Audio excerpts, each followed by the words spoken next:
ስለ ጃምቦ የበለጠ አጫጭር ነገሮች መረጃዎችን እንዲሰጡ ወደ ጃምቦ ሪል ስቴት ከደሬ ተመልሰን ደሬ እንግዲህ አምባሳደር ሆኖ የመጣበት ጃምቦ ነው።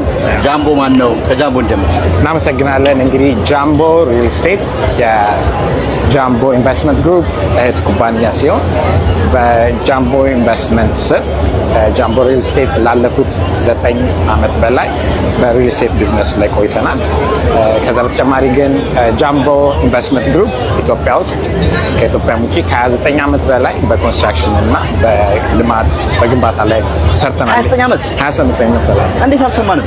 እንግዲህ በሚዲያው ብዙ ጊዜ ተደብቀን በምን እናምናለን? በስራችን እናምናለን።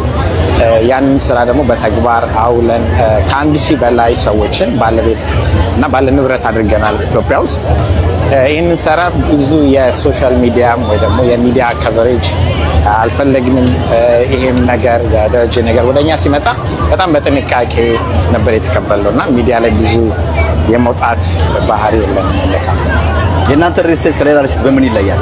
አሁን ብዙዎች የሚያነሱት ነገር አለ። እንግዲህ ብዙዎችም ደግሞ ገንዘባቸው የተበላም ሰዎች አሉ በተለያዩ ድርጅቶች ውስጥና የእናንተ እዚህ ጋር ጥራት፣ አስተማማኝነት፣ በጊዜ ማስረከብ፣ በመሀል ከተማ በተመጣጣኝ ዋጋ ይላል። ከዛ ውጭ ከሌሎች ድርጅቶች የእናንተ በምን ይለያል? እንግዲህ ፈረንጆች ያው ሆነስቲ ኢዝ ዘ ቤስት ፖሊሲ የሚሉት ነገር አለ። እውነት ነው። አሁን በሪል ስቴቱ ስራ ላይ የተለያዩ ቅሬታዎች ከህዝብም ከደንበኞች የሚነሳል።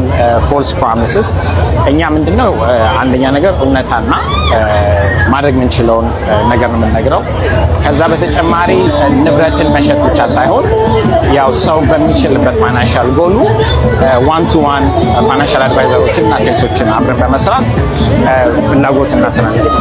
በተጨማሪ ከአፓርትመንትን በተጨማሪ የተለያዩ ፕሮጀክቶች አሉ አብሮ ማልማት እና እንዲያውም በቅርቡ እየሰራን ያለንበት የነርሲንግ ሆም ወይ ደግሞ የሪታየርመንት ሆም ኢትዮጵያ ውስጥ እየሰራን ነው።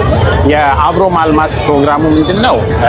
አሁን ከተማው በጣም ብዙ ልማት ይታይበታል፣ ብዙ እንቅስቃሴ አለ። የተለያዩ ንብረቶችንና የተለያዩ መሬቶችን እንደዚሁ የድሮ ቤቶችን ይዘው የተቀመጡ ሰዎች አሉ። እነሱ ሰዎች ያንን ንብረት ከመሸጥ ወይ ደግሞ ያንን ንብረት እንዴት አድርገን አብረን ማዳበር እንችላለን፣ እንዴት አብረን ማልማት እንችላለን የሚለው በጋራ እየሰራን እንገኛለን። ከዛ በተጨማሪ በጣም ቁልፍ ቦታዎች አዲስ አበባ ውስጥ ከአዲስ አበባ ውጪ አፓርትመንቶችን እየሰራን እንገኛለን። በጣም አሪፍ። እንግዲህ የሚመለከቱ ሰዎች ሊያገኟችሁ ቢፈልጉ በምንድን ነው የሚያገኟችሁ? በዌብሳይታችን ላይ ያገኙናል።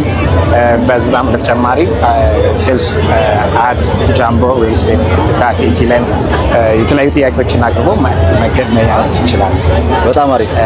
ሌላም ደግሞ ያው በሶሻል ሚዲያ አሁን በኢንስታግራም በፌስቡክም ላይ አካውንቶች አሉ። እንዲሁም ሊንክድን ላይ ፌስቡክ ላይ ጃምቦ ሪል ስቴት ፎሎ በማድረግ ተባበሩ።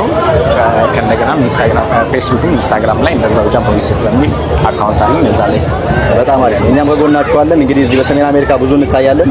እኛ ብዙ ተመልካቾቻችን ያሉት ሰሜን አሜሪካ ነው። በቀጣይ እንግዲህ በጋራ በኮላቦሬት አድርገን የምንሰራበት ማስታወቂያ ምናምን የምትፈልጉ ያለ ነገር ካለ እናግዛለን። ዛሬ አመሰግናለሁ። ጥራት፣ አስተማማኝነት፣ ጊዜ ማስረከብ፣ በመሀል ከተማ በተመጣጣኝ ዋጋ ጃምቦ ሪል ስቴት። እናመሰግናለን።